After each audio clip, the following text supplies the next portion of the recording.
नमस्कार, मैं हूं पूर्णिमा शुक्ला और आप देख रहे हैं 24 न्यूज। आज बिहार विधानसभा चुनाव के दूसरे और अंतिम चरण के लिए मतदान हो रहा है। इस चरण में 3,70,00,000 से अधिक मतदाता 122 सीटों पर 1,302 उम्मीदवारों के भाग्य का फैसला करेंगे। इनमें मुख्यमंत्री नीतीश कुमार की अगुवाई वाली सरकार के आधा दर्जन से अधिक मंत्री भी शामिल हैं। बिहार चुनाव के दूसरे चरण में 45,399 मतदान केंद्रों पर वोट डाले जा रहे हैं, जिनमें से 40,073 मतदान केंद्र ग्रामीण इलाकों में है। कुल मतदाताओं में 1,75,00,000 महिलाएं हैं। हिसुआ सीट में सबसे अधिक 3.67 लाख मतदाता हैं, यानी 3,67,000 मतदाता यहाँ पर हैं, जबकि लौरिया, चनपटिया, रक्सौल, त्रिवेणीगंज, सुगौली और बनमक्खी में प्रत्याशियों की संख्या सबसे ज्यादा 22 है। आपको बता दें कि बिहार विधानसभा चुनाव के पहले चरण में 121 सीटों के लिए मतदान हुआ था, जिसमें 65% से अधिक पोलिंग दर्ज हुई थी। वहीं दूसरे चरण में पश्चिम चंपारण, पूर्वी चंपारण, सीतामढ़ी, मधुबनी, सुपौल, अररिया और किशनगंज सहित नेपाल सीमा से सटे जिलों में मतदान हो रहा है। सुरक्षित और पारदर्शी मतदान सुनिश्चित करने के लिए राज्य भर में 4 लाख से अधिक सुरक्षा कर्मी तैनात किए गए हैं। दूसरे चरण में ज्यादातर सीटें सीमांचल क्षेत्र की हैं, जहां मुस्लिम आबादी अधिक है, जिससे ये चरण एनडीए और इंडिया गठबंधन दोनों के लिए काफी अहम बन गया है। एनडीए विपक्ष पर घुसपैठियों को संरक्षण देने का आरोप लगा रहा है, जबकि विपक्ष अल्पसंख्यक मतदाताओं पर भरोसा कर रहा है।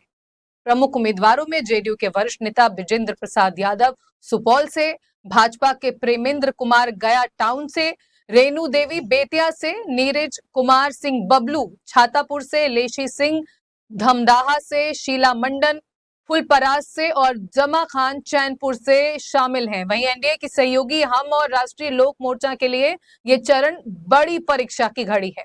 हम के सभी 6 सीटों पर इसी चरण में मतदान है, जिनमें से 4 इमामगंज, बाराचट्टी, टिकारी और सिकंदरा पर पार्टी के मौजूदा विधायक मैदान में हैं। वहीं आरएलएम के उम्मीदवारों में उपेंद्र कुशवाहा की पत्नी स्नेहलता सासाराम से और उनके सहयोगी माधव आनंद मधुबनी से शामिल हैं। वहीं पूर्व उप मुख्यमंत्री और भाजपा नेता तारकिशोर प्रसाद कटिहार से लगातार 5वीं बार किस्मत आजमाने के लिए मैदान में है। कटिहार में जिले की बलरामपुर और कदवा सीटों पर सीपीआई लिबरेशन के महबूब आलम और कांग्रेस के शकील अहमद खान लगातार तीसरी बार जीत दर्ज करने की कोशिश में है। बिहार में दूसरे चरण के चुनाव में मिथिलांचल से लेकर सीमांचल तो चंपारण बेल्ट से शाहाबाद मगध क्षेत्र की सीटें शामिल हैं। इस फेज की 122 सीटों में 101 सीटें जनरल तो 19 अनुसूचित जाति और 2 सीटें अनुसूचित जनजाति के लिए आरक्षित की गई हैं। दूसरे चरण में पश्चिम चंपारण, पूर्वी चंपारण, सीतामढ़ी, मधुबनी, सुपौल, अररिया और किशनगंज सहित नेपाल सीमा से सटे जिलों में मतदान होगा। सुरक्षित और पारदर्शी मतदान सुनिश्चित करने के लिए राज्य भर में 4 लाख से अधिक सुरक्षा कर्मी तैनात किए गए हैं। हालांकि इस बीच छुटपुट खबरें भी आ रही हैं, जहां पर कहा जा रहा है कि राजनीतिक पार्टियों के जो कार्यकर्ता हैं वो आपस में भिड़े हैं। दूसरे चरण में इसके साथ साथ ज्यादातर सीटें सीमांचल क्षेत्र की हैं और कहा यह जाता है, माना जाता है कि ये जो दूसरा फेज है, इसका जो नतीजा है, जो परिणाम होंगे, बहुत हद तक सीमांचल से ही तय किए जाते हैं, क्योंकि यहाँ पर मुस्लिम और यादव जो वोट हैं वो डोमिनेटिंग हैं और यहाँ पर मुस्लिम मतदाता बहुत हद तक ये तय करते हैं कि आखिर सरकार किसकी होगी, जिसका नतीजा कि हमने देखा है कि सीमांचल के बहुत सारी ऐसी सीटें हैं जहां पर जनसुराज पार्टी के जो संचालक हैं उन्होंने भी मुस्लिम मतदाताओं को ही सीटें दी हैं। अब ये चरण एनडीए और इंडिया गठबंधन दोनों के लिए बेहद अहम है। तो कुल मिलाकर चंपारण से सीमांचल तक मतदान जारी है। किशनगंज में मतदाताओं की लंबी कतारें देखने को मिली हैं। आइए हम आपको सुनाते हैं क्या कुछ कहा जा रहा है बिहार में मतदान को लेकर। नहीं, निश्चित तौर पर बिहार विधानसभा के इस द्वितीय चरण के मतदान में हमारा कटिहार विधानसभा क्षेत्र शामिल है और 2005 नवंबर से के आम चुनाव से लेकर अब तक लगातार कटिहार के मतदाताओं ने हमें कटिहार विधानसभा क्षेत्र की सेवा करने का अवसर दिया और जिस प्रकार से हमारी डबल इंजन की सरकार देश और राज्य के लिए विकास कर रही है और हमारे द्वारा भी जिस प्रकार से विकास की योजनाओं को कटिहार की धरती पर उतारा गया है और कटिहार बदला है, तो निश्चित तौर पर उसका मतदाताओं में एक असर है। और अब इस कटिहार विधानसभा क्षेत्र से निश्चित रूप से मतदाताओं के आशीर्वाद से इस चुनाव को पुनः जीतकर कटिहार की बिहार के लोगों से अपील करेंगे कि पिछले चरण में जो रिकॉर्ड मतदान हुआ है उसको आज ब्रेक कीजिए, बिहार में बदलाव के लिए वोट कीजिए, अपने बच्चों के शिक्षा और रोजगार के लिए वोट कीजिए। जैसे पहले चरण में लोगों ने वोट किया है उससे भी ज्यादा बढ़ चढ़ के वोट कीजिए, ताकि 14 तारीख को बिहार में एक नई व्यवस्था बने, एक ऐसी व्यवस्था बने जिसमें आपके बच्चों के लिए पढ़ाई हो, आपके बच्चों के लिए रोजगार हो, बिहार से पलायन बंद हो, भ्रष्टाचार खत्म हो। ये आपका मौका है। आज अगर आप गलती कर गए, आज आप चूके, तो अगले 5 साल जिस व्यवस्था से आप त्रस्त हैं, जिस भ्रष्टाचार से आप परेशान हैं, जिस सरकार की जिन नाकामियों को आप गिनाते रहते हैं, रोज चर्चा करते हैं, उन्हीं नाकामियों के साथ आपको अगले 5 साल बिताने पड़ेंगे। लोगों से मेरा अपील है और दिल से अपील है कि जिस प्रकार से आप लोग 6/11 को वोट किया है उससे ज़्यादा परसेंटेज में वोट कीजिए और वोट एनडीए के पक्ष में कीजिए, क्योंकि यहाँ डबल इंजन की सरकार चल रही है। नरेंद्र मोदी जी का पूर्वोदय का कल्पना है, जिसमें बिहार भी एक स्टेट आता है और यहाँ जो भी अलॉटमेंट होना है उससे चौगुना यहाँ अलॉटमेंट मिल रहा है। आज सड़कें अच्छी बन गई है, बिजली 24 घंटा मुहैया हो रहे हैं और स्कूल में मास्टर हैं, बच्चे हैं, स्कूल भवन है, अस्पताल में दवाइयाँ हैं। नहीं तो पहले गधे और कुत्ते बैठते थे। तो लॉ एंड ऑर्डर के नाम पर आज तक किसी प्रकार का कम्युनल राइट नहीं हुआ है, कोई कास्ट राइट नहीं हुआ है। अगर कहीं कोई घटना होती है तो 48 घंटे में उसको, चाहे पक्ष का रहे चाहे विपक्ष का रहे, कोई किसी को नहीं यहाँ फंसाया जाता है और न बचाया जाता है। ये सिद्धांत पर नीतीश कुमार की सरकार चल रही है, इसलिए इससे अच्छा सरकार नहीं हो सकती है। हम अपना 46 वर्ष की तजुर्बा पेश कर रहे हैं और जनता से अपील करते हैं कि खूब वोट दीजिए और एनडीए के पक्ष में दीजिए। अपनी कॉन्स्टिट्यूएंसी जो 6 सीटें आपको मिली, कितने स्ट्राइक रेट देख रहे हैं? अब देखिए, हमने काम किया है, हम गीता के उस वाक्य को मानते हैं कि कर्मण्येवाधिकारस्ते माँ फलेषु कदाचन, कर्म करो फल देने वाला ऊपर वाला है। इसलिए क्या होगा ये सब आप लोग जानिए, आप लोग समझिए और हम 14 के बाद कहेंगे। कल आपके पार्टी वर्कर्स के साथ भी घटना हुई, ये साबित होता है हमारे पार्टी वर्कर के साथ कल दुर्घटना किया। कल उसके 2 रोज पहले हमारे और जो खुद कैंडिडेट है ज्योति देवी, उस पर 25 फीट ऊपर से पत्थर फेंका गया, माथे पर लगता तो शायद उसकी मृत्यु हो जाती। साइड में गिरा, उसका चेस्ट और उसके बाह में चोट लगी है।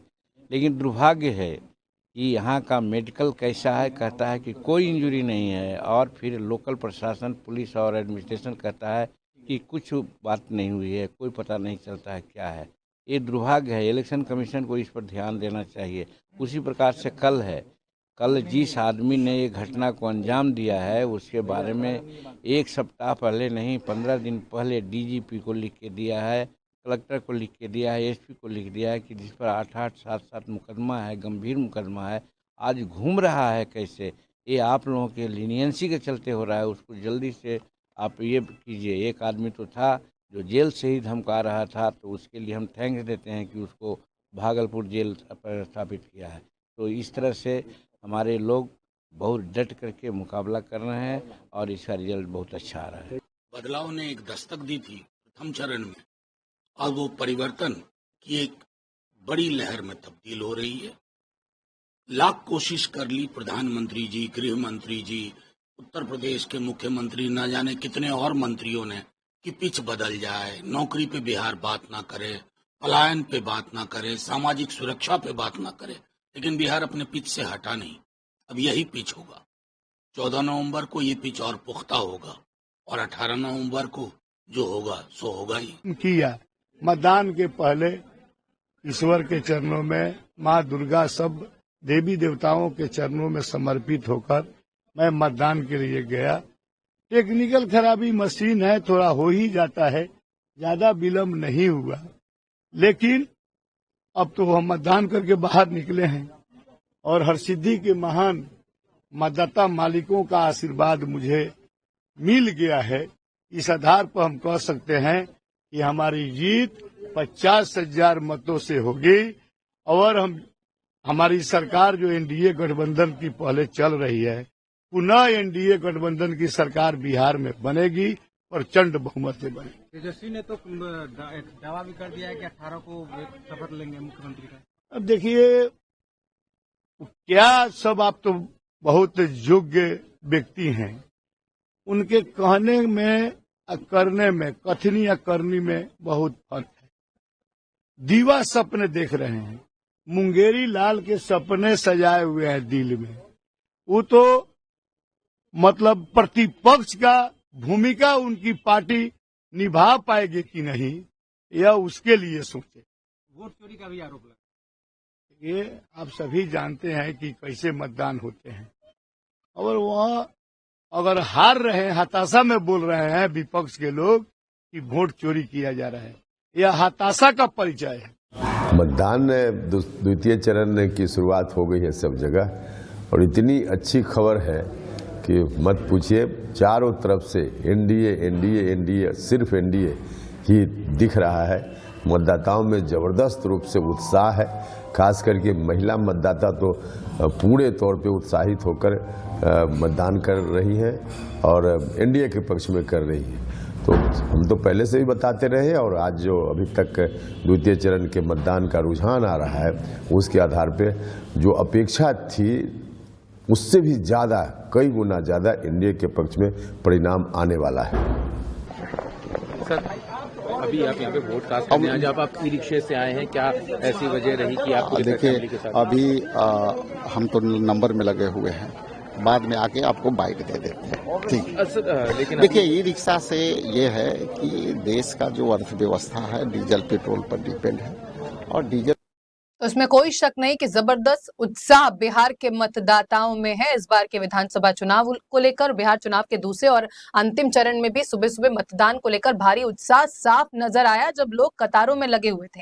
बिहार चुनाव के दूसरे चरण में सुबह 11 बजे तक 31.38% वोटिंग हो चुकी है। ये पहले फेज में सुबह 11 बजे तक हुए मतदान से अधिक है, क्योंकि पहले फेज में करीब 27% वोटिंग हुई थी 11 बजे तक के। अगर आंकड़ों की बात की जाए, हर 2 घंटे में जो चुनाव आयोग है वो आंकड़े जारी करता है। बिहार चुनाव के पहले चरण में 9 बजे तक 13.13 मतदान हुआ था इस प्रतिशत में। साथ ही जन सुराज के सूत्रधार प्रशांत किशोर ने अपील की है कि पहले चरण से भी ज्यादा वोट कीजिए, व्यवस्था परिवर्तन कीजिए।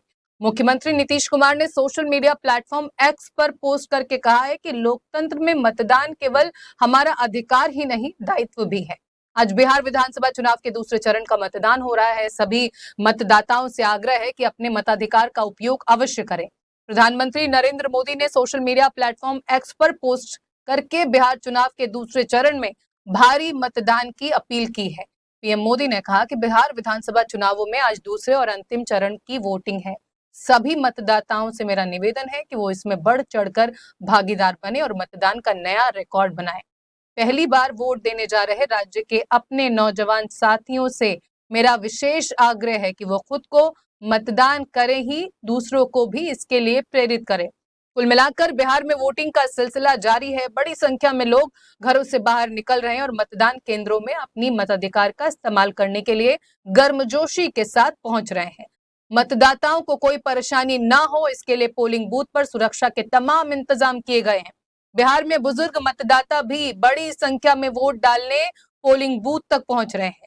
सुबह 9 बजे तक 20 जिलों में हुई वोटिंग में गया जिला सबसे आगे रहा, जहां 15.97% मतदान दर्ज किया गया। इसके बाद किशनगंज 15.81% और जमुई 15.77 का स्थान रहा।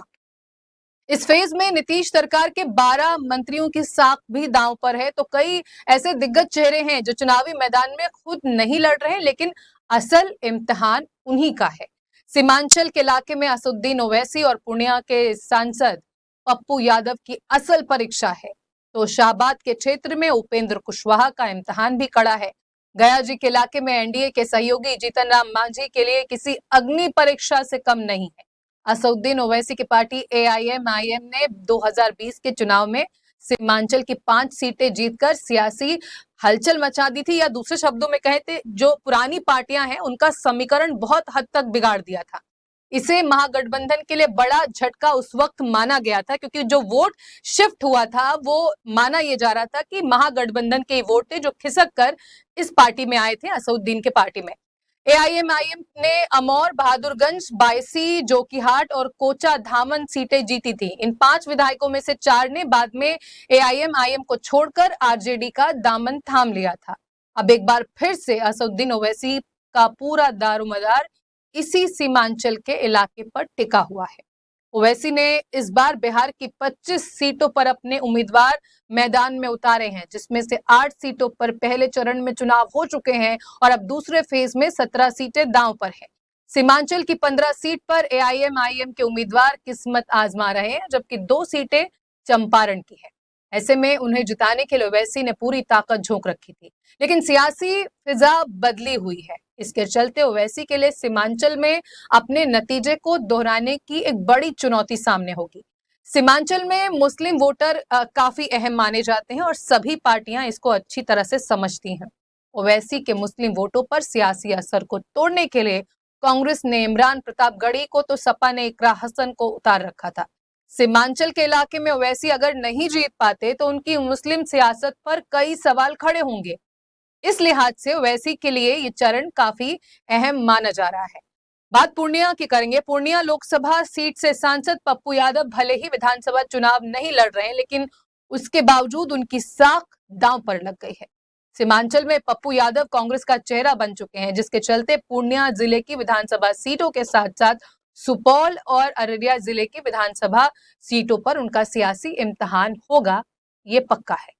पप्पू यादव ने अपने चहेतों को चुनावी मैदान में उतार रखा है और अगर वो बेहतर प्रदर्शन नहीं कर पाते तो उनका सियासी प्रभाव उनके राजनीतिक कद पर जरूर असर डालेगा।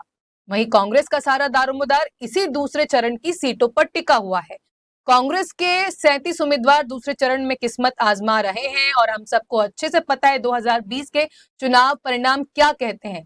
2020 में कांग्रेस के खराब प्रदर्शन के चलते ही महागठबंधन सरकार नहीं बना सकी थी। कांग्रेस को सियासी झटका ओवैसी की पार्टी से भी मिला था। वहीं पप्पू यादव को पार्टी नेतृत्व के करीबी भी माना जाता है। प्रियंका गांधी और राहुल गांधी के साथ उनके रिश्ते जग जाहिर है। ऐसे में कांग्रेस में अपनी सियासी पकड़ बनाए रखना चाहते हैं तो उन्हें खुद को साबित करके दिखाना होगा। अब बात आरएलएम के प्रमुख उपेंद्र कुशवाहा की करें तो भले ही खुद विधानसभा चुनाव वो नहीं लड़ रहे हैं, लेकिन असल परीक्षा उनकी ही होनी है। कुशवाहा एनडीए के साथ हैं और उन्हें 6 सीटें मिली हैं। कुशवाहा के कोटे में 6 में से 4 सीटें दूसरे चरण की हैं, जिनमें सासाराम, दिनारा, मधुबनी, बांसपट्टी से कुशवाहा के उम्मीदवार हैं। इन चारों सीटों पर आरएलएम का मुकाबला सीधे तौर पर आरजेडी से है, ये साफ है। उधर कुशवाहा 2024 का लोकसभा चुनाव हार गए थे और अब उन्होंने अपनी पत्नी को मैदान में उतार रखा है। ऐसे में कुशवाहा अगर अपने कोटे की चारों सीट नहीं जीत पाते तो उनके राजनीतिक कद को जबरदस्त झटका लगेगा। इसलिए उन्हें अपनी पत्नी को जिताने के साथ साथ पार्टी के बाकी तीनों उम्मीदवारों के लिए भी बेहतर करने की चुनौती है। वहीं एनडीए के सहयोगी और मोदी सरकार में मंत्री जीतन राम मांझी की पार्टी हम का असल अग्नि परीक्षा बिहार के दूसरे चरण में ही है। मांझी के सभी 6 प्रत्याशी इसी चरण में किस्मत आजमा रहे हैं और वो सीटें हैं इमामगंज, सिकंदरा, बाराचट्टी और टिकारी सीट, जहां पर मांझी का कब्जा है। मांझी की इन चारों सिटिंग सीट पर राजद से सीधा मुकाबला है, जबकि कुटुंबा में कांग्रेस के प्रदेश अध्यक्ष राजेश राम और अत्री में आरजेडी प्रत्याशी से कड़ी टक्कर है। इमामगंज सीट पर जीतन राम मांझी की बहू दीपा मांझी मैदान में है और बाराचट्टी सीट पर उनकी समधन ज्योति देवी विधानसभा चुनाव लड़ रही हैं। कुटुंबा में कांग्रेस और अत्री में अभी आरजेडी का कब्जा है। ऐसे में जीतन राम मांझी भले ही खुद विधानसभा चुनाव नहीं लड़ रहे हैं, लेकिन अपनी बहू के साथ साथ समधन और बाकी प्रत्याशियों को जिताने का जिम्मा है उनके कंधों पर। वहीं देखना है कि मांझी क्या खुद को साबित कर पाएंगे या नहीं। तो बिहार विधानसभा चुनाव में इतिहास बनने की ओर है, क्योंकि पहले फेज में जहां 65% वोटिंग हुई थी, अब यह अनुमान लगाया जा रहा है जिस तरह से बम्पर वोटिंग हो रही है, जिस तरह से उत्साह है मतदाताओं में, ऐसी अमूमन ये माना जा रहा है कि शायद ये आंकड़ा 65% से ज्यादा क्रॉस कर जाए।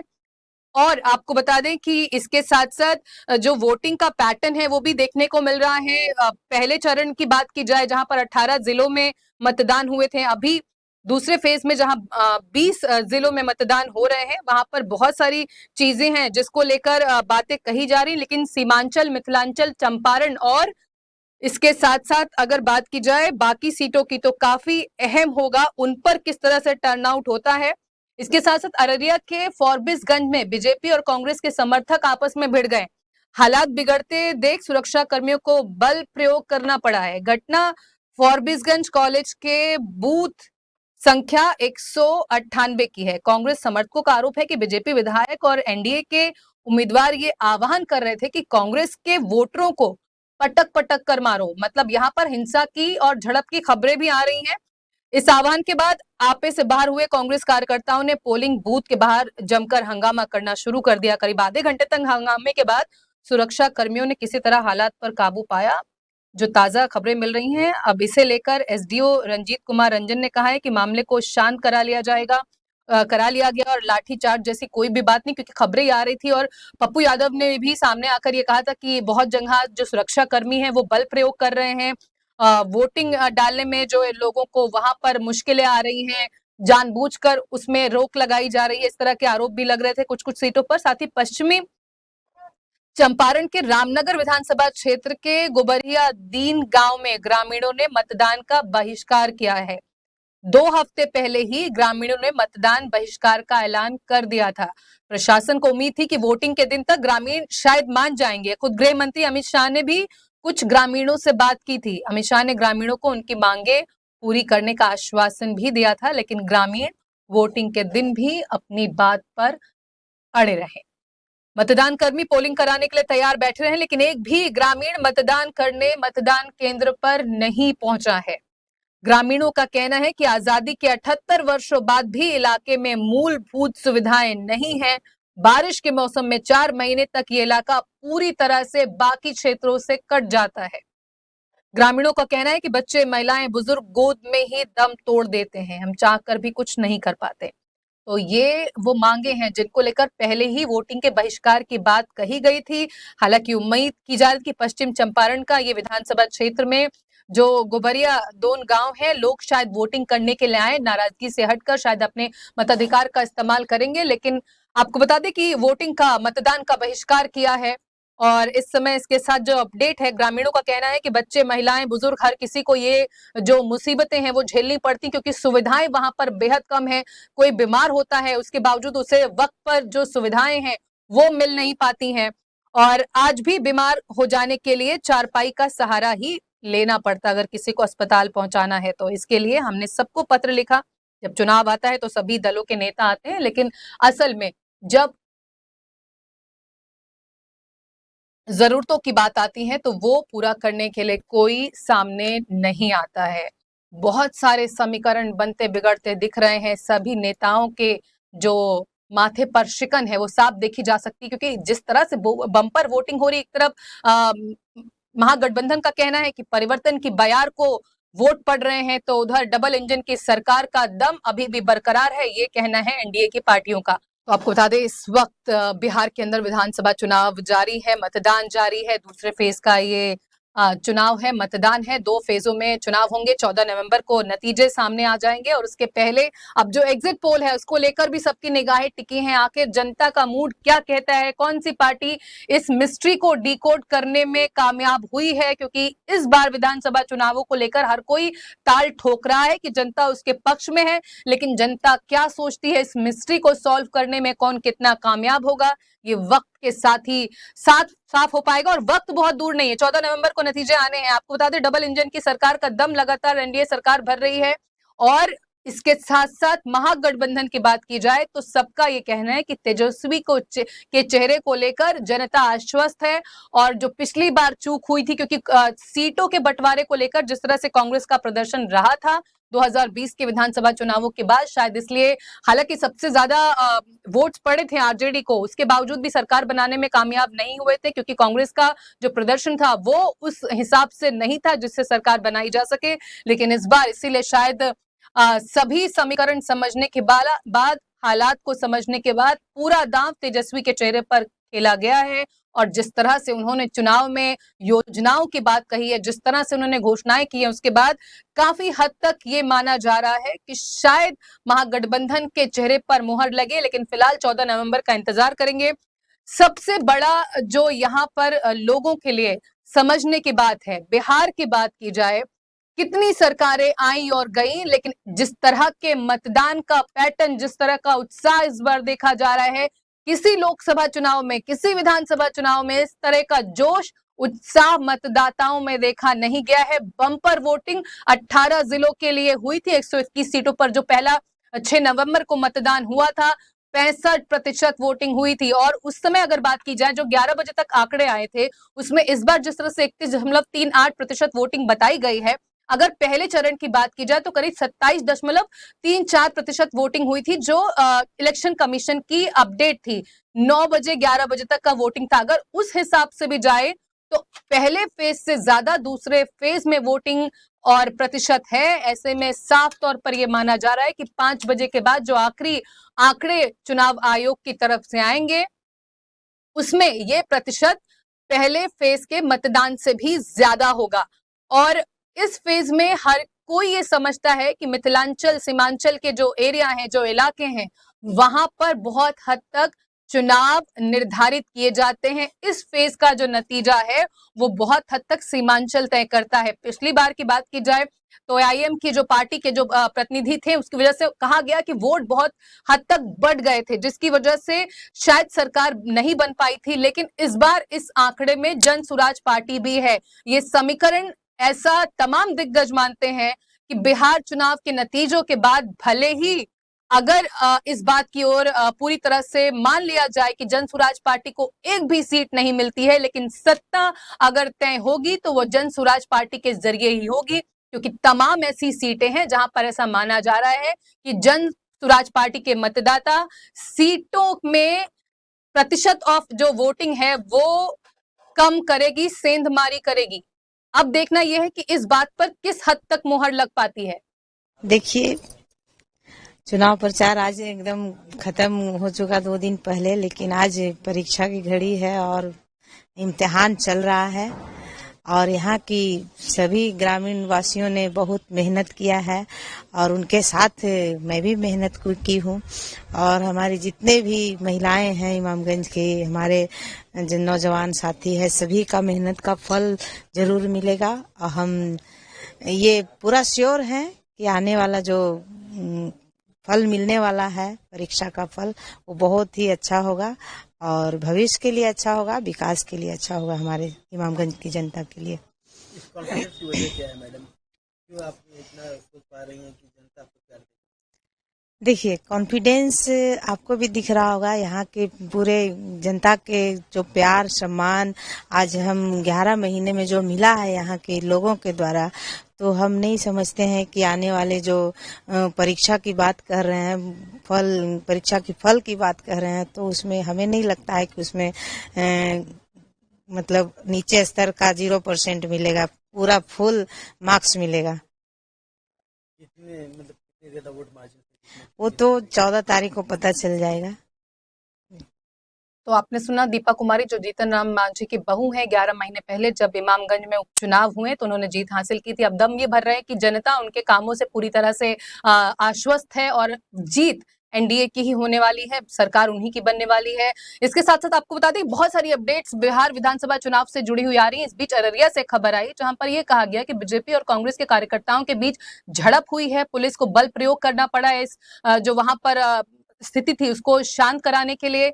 और ये तस्वीरें आपको अररिया से ही दिखा रहे हैं। बिहार में अररिया पे विधानसभा सीट पर ये जो मतदान चल रहा है, चंपारण, पश्चिमी चंपारण की तस्वीरें आपको दिखा रहे हैं। और यहाँ पर कांग्रेस और बीजेपी कार्यकर्ताओं के बीच झड़प की खबर आई थी और इसके साथ साथ ये कहा गया पुलिस को, सुरक्षा बल को काफी ज्यादा मशक्कत करनी पड़ी और आपसी गतिरोध की वजह से ये पूरा मामला काफी ज्यादा चर्चा में इस वक्त बना हुआ है। और तस्वीरें आपको दिखा रहे हैं कि किस तरह से झड़प के बीच, हालांकि इस तरह से इलेक्शन के बीच में अक्सर बिहार और उत्तर प्रदेश जैसे जो राज्य हैं वहां पर कार्यकर्ताओं के बीच अति उत्साह की वजह से, चुनावों के नतीजों की वजह से, आपसी जो बातें हैं, जो खींचातान है, उस बीच में इस तरह की झड़प की खबरें आती रहती हैं, लेकिन सुरक्षा बल काफी हद तक वहां पर तैनात और मुस्तैद हैं।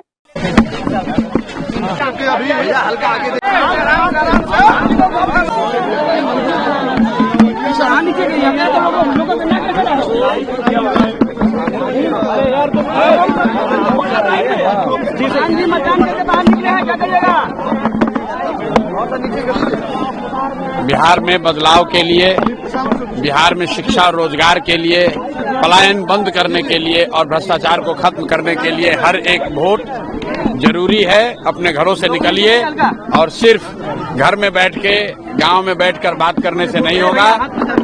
बूथ मतदान केंद्र पर जाइए और सही व्यक्ति का चुनाव कीजिए, ऐसे व्यक्ति का चुनाव कीजिए जिससे बिहार में बेहतरी हो, बिहार में लोगों के जीवन को बेहतर बनाया जा सके। ये आपका मौका है, ये जनता का मौका है। आज अगर चूकिएगा तो अगले 5 साल तक बिहार की बदतर हालत में आपको जीना पड़ेगा, बिहार के भ्रष्टाचार से आपको जूझना पड़ेगा, आपके बच्चों के लिए पढ़ाई नहीं होगी, रोजगार नहीं होगा। तो अगर इन चीजों से आप परेशान हैं, इनमें बदलाव लाना चाहते हैं, तो आज आपका वक्त है, जाइए और सही व्यक्ति का चुनाव कीजिए।